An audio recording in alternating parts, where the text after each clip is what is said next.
The courthouse was colder than I expected, not physically, but in spirit. I walked out with a manila envelope, my divorce papers sealed inside, and a heart I wasn't sure still worked. 14 years of marriage ended with a few signatures and a nod from a bored judge. No one cried. No one fought. Just silence. The kind that screams when everything else has stopped. I didn't feel like going home. Not that it was really home anymore. The house now belonged to her. I had packed my things the night before and loaded my car with 2 suitcases and my dog-eared copy of To Kill a Mockingbird. Everything else stayed behind. It felt easier that way, cleaner. With nowhere else to go and no appetite for company, I checked into a cheap roadside motel on the outskirts of town. A blinking neon sign read, "Vacancy, Cable, Weekly Rates." The carpet was stained, the air stale, but it was quiet. That was all I needed. The receptionist was a woman in her early 60s with sharp eyes and tired hands. She looked at me like she had seen this before. A man with red-rimmed eyes, no ring, and a suitcase that sagged with regret. As she handed me the key card, she said quietly, "Room 207. Don't worry, that one has a good bed. You look like someone who hasn't slept in a while." I paused, half surprised by her tone. Not pitying, not nosy, just knowing. "Rough day?" she asked, not looking up.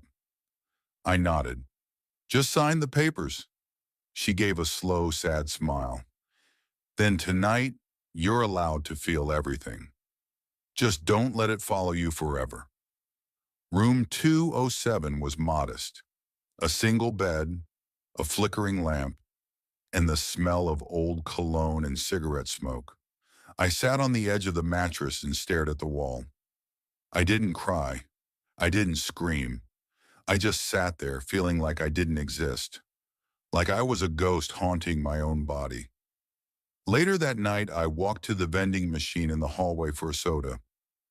On my way back, I passed the front desk again. The receptionist was still there, sipping coffee. She nodded. "You want to talk?" I shrugged. "Depends. You charging for therapy tonight?" She chuckled. "No, son. Just been around long enough to know when a man's about to drink from a bottle of pain that never empties." We sat on a bench near the lobby's dusty plant. I told her everything, not in a flood, but in slow, broken sentences. About how my wife fell out of love, about the distance, about how I tried harder, but she tried less. She said I was boring, I whispered, that I became predictable, safe, like safety was a bad thing. The receptionist looked at me for a long time, then said, "Some people confuse comfort with dullness. They don't realize what they had until the storm finds them." I asked if she had been married. She nodded. "Once. He left when I got sick. Said he didn't sign up for a sick wife. So I signed his exit papers and built a life anyway." Her voice wasn't bitter, just honest. The silence after that was soft, kind. Two strangers sitting with their wounds in the open, not needing to explain them. I realized then that sometimes healing doesn't come from talking. It comes from being heard. The next morning, I found a note slid under my door. It was from the receptionist. It said, "You survived the ending. That means you're strong enough to find a better beginning. Don't go back looking for the pieces. Let them stay broken and build something new." I left the motel with no map, no plan, and yet I felt lighter, like her words had scraped a layer of sadness off my skin. I didn't know what came next. I didn't need to. I had survived yesterday. That was enough for today. Months passed. I started fresh in a different city, found work at a local bookstore, joined a hiking group, even laughed again. The pain didn't vanish, but it became manageable, like a stone in my pocket, not a boulder on my back.